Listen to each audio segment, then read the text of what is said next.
Yun, magandang araw po sa inyo lahat, Luzon, Visayas, Mindanao, pati na rin po sa mga kababayan nating mga OFW.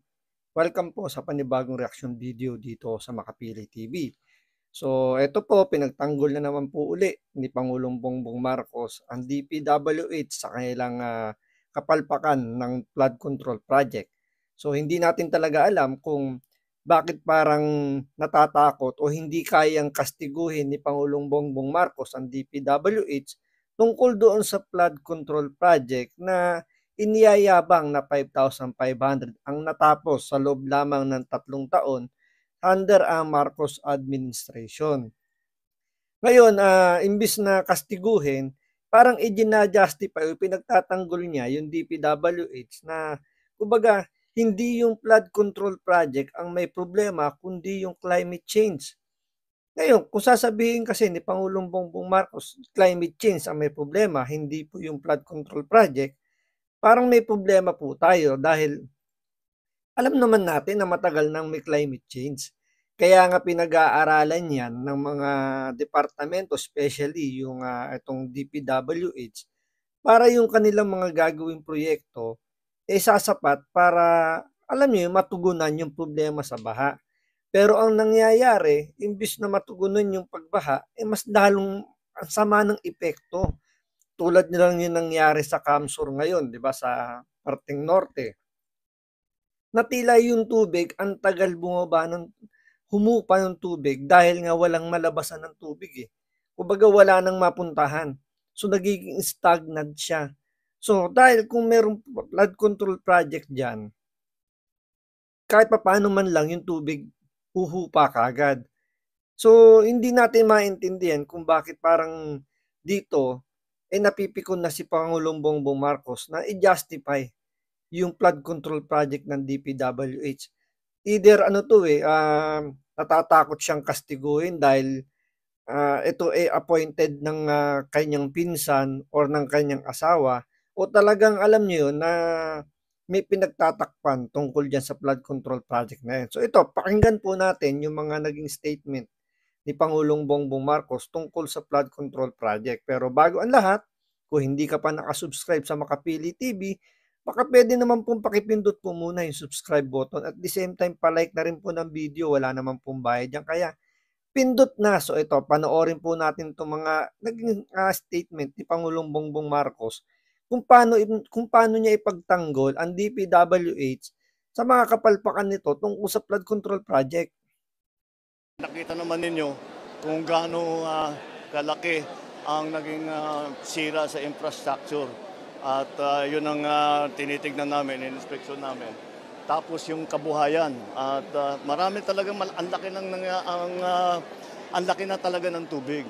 Maraming nagsasabi, nababasa ko sa dyaryo, naririnig ko sa radyo, television, nasa ng mga flood control. Nandyan ang mga flood control na overwhelm lang. Tignan ninyo ang statistic. Sabi niya, nandyan lang daw kasi, 'di ba, lahat naman ng Pilipino hinahanap yung flood control project na iniyabang niya nung nakaraang SONA na 5,500. So masama ba na hanapin ng taong bayan yung 5,500 na flood control project na iniyabang nyo na binaha naman yung buong Metro Manila after nung bagyong, sino bang bagyo yun? Basta yung nakaraang bagyo na yun. Lumubog ang Metro Manila dahil dun sa 5,500 flood control project na sinubok ng bagyo. So doon, mas nakita ng taong bayan na yung kapalpakan ng DPWH. Tandaan po ninyo, ang DPWH, isa po yan sa pinakakurap na departamento ng gobyerno natin. Imbis na kastiguhin ni Pangulong Bongbong Marcos dahil nga napahiya siya, di ba? Pinagtanggol niya pa. Imbis na kastiguhin niya dun sa maling report na ibinigay sa kanya ng kanyang secretary tungkol sa flood control project, pinagtanggol pa niya. Anong sabi niya? Hindi na raw kasi akma yung ginawa ng DPWH na mga flood control dahil daw sa climate change. At meron daw nasirang flood control project na binangga daw ng barko. Di ba? Imbis na questionin mo, tanungin mo yung DPWH, hey, DPWH, pahingi ako ng report nyo kung saan nakalagay yung mga flood control project kasi hinahanap sa akin ng taong bayan. Mahirap bang itanong yun sa iyong secretary na supposedly under mo siya eh. Kahit sabihin na natin hindi mo siya appointed, hindi ikaw yung naglagay diyan. Kahit na ikaw lang ang pumirma ng appointment letter niyan, pero hindi ikaw yung naglagay.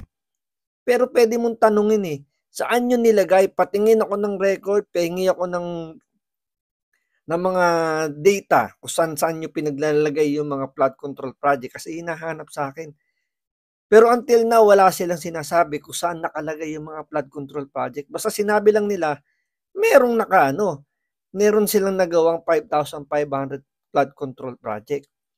So, doon pala makikita mo, naramdaman na ng marami nating kababayan na parang natatakot o ayaw talagang tanungin ng ating presidente yung flood control project ng DPWH. Kasi doon pa lang sa una, pinagtanggol niya na eh.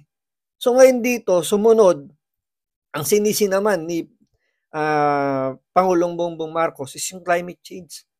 Na parang alam niyo yung ngayon lang nangyayari yung climate change. Kaya nga nandiyan yung mga departamento na yan para pag-aralan nila, hindi yung bara-barang gawa. So sinisisi niya yung climate change. Imbis na questionin niya. 'Di ba? Hanapin niya, napakasimple lang naman hanapin mo yung kung saan nakalagay yung flood control project na ginawa ng DPWH. Ipakita mo lang sa taong bayan, ito yung mga ginawang flood control project ng DPWH.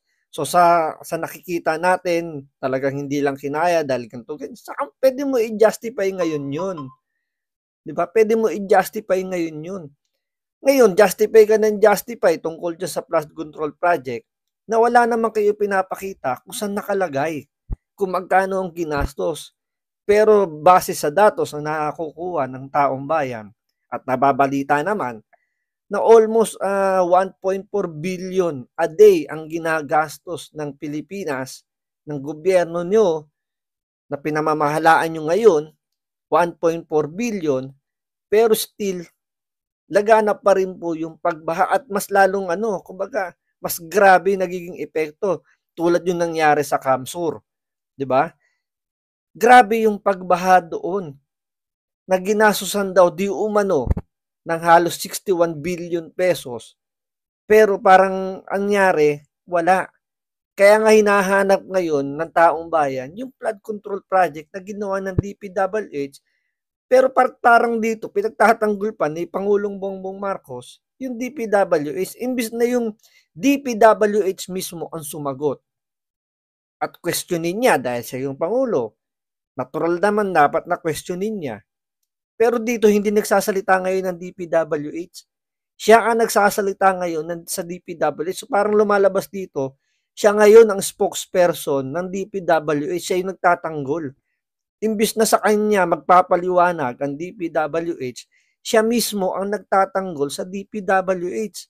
So parang dito, ang nakikita ng mga kababayan natin, na tila parang may pinagtatakpan o natatakot ang ating presidente na kastiguhin yung DPWH. Siguro dahil 'di ba maraming nagsasabi na karamihan sa mga proyekto ng mga congressman natin, ng mga mambabatas natin, inilalagay diyan sa DPWH. Kaya siguro natatakot o hindi kayang kastiguhin ng ating presidente dahil sa, alam niyo yun, na mababangga niya yung kanyang pinsan. Siyempre, yun yung pinaka head ng mga congressman natin, di ba? So, siyempre, maki-question siya.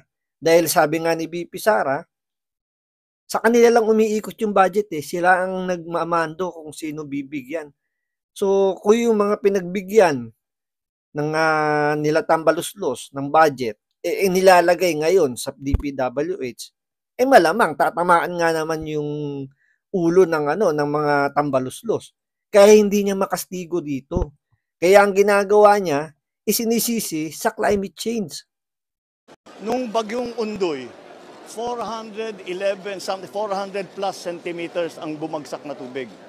Dito sa Christine, ang bumagsak na tubig is about 700 plus. Halos doble ng Undoy. Kaya yung flood control, ginawa natin para sa mga baha kagaya ng Undoy. Bago ito. Tingnan nyo sasakyan natin yung argumento rito ni Pangulong Bongbong Marcos. Sabi niya, nung panahon ng Undoy, bumaha ang Marikina, bumaha. Malaking parte pa rin ng Metro Manila yung binaha.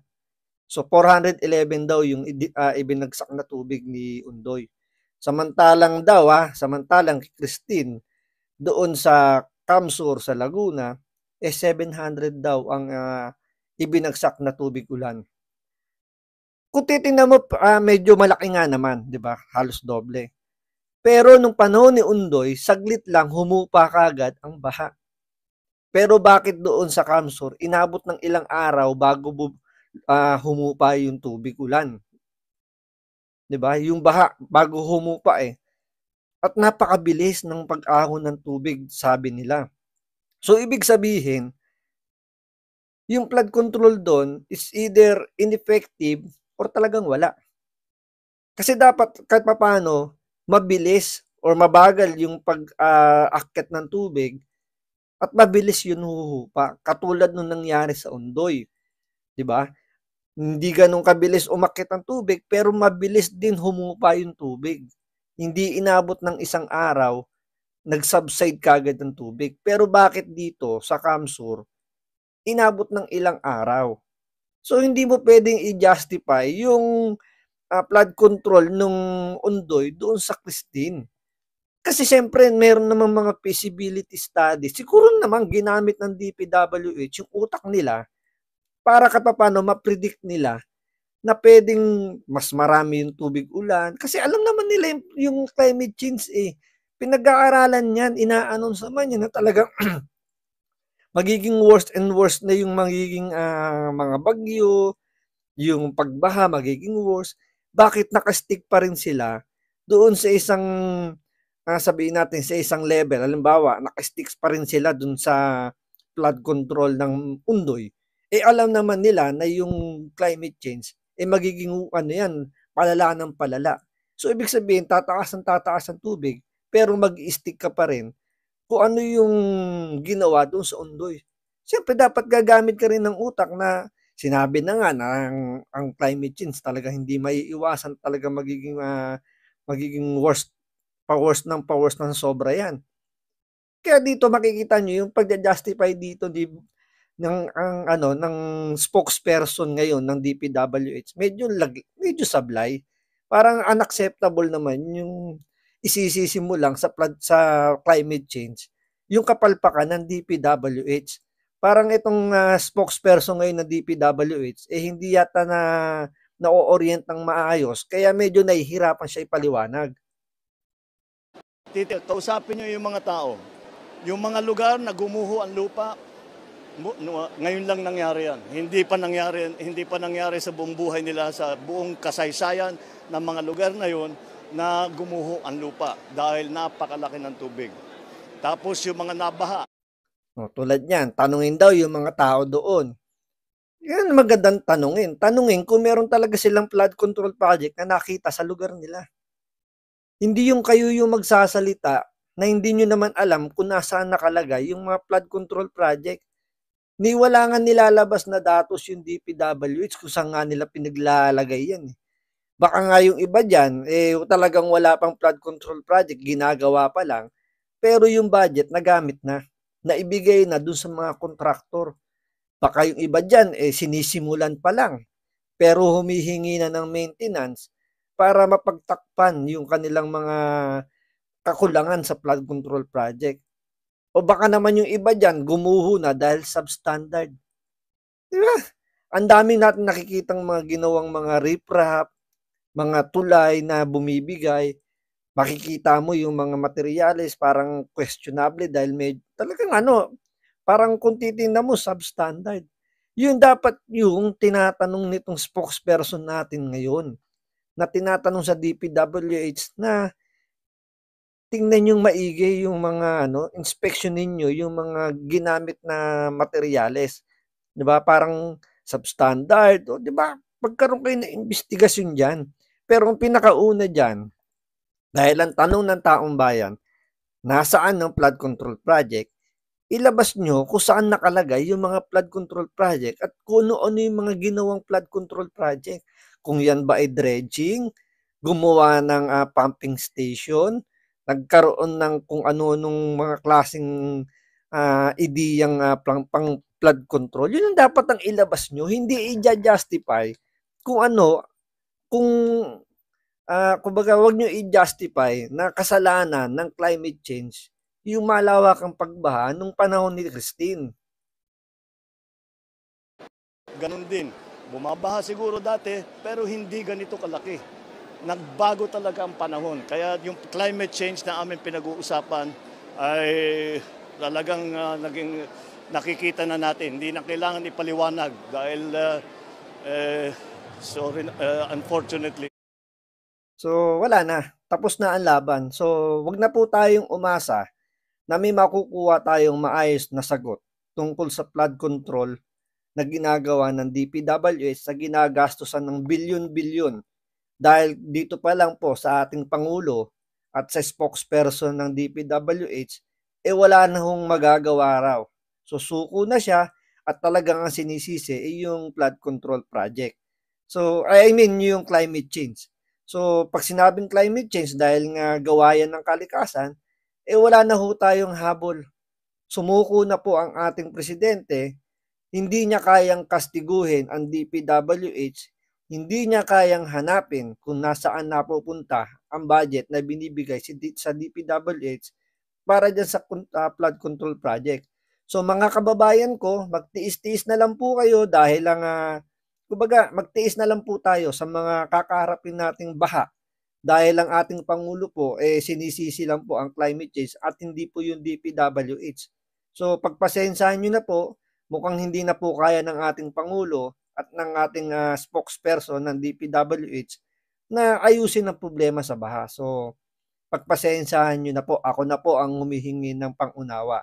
So maraming salamat sa panonood at pangunawa. Ingat po kayo lagi. God bless.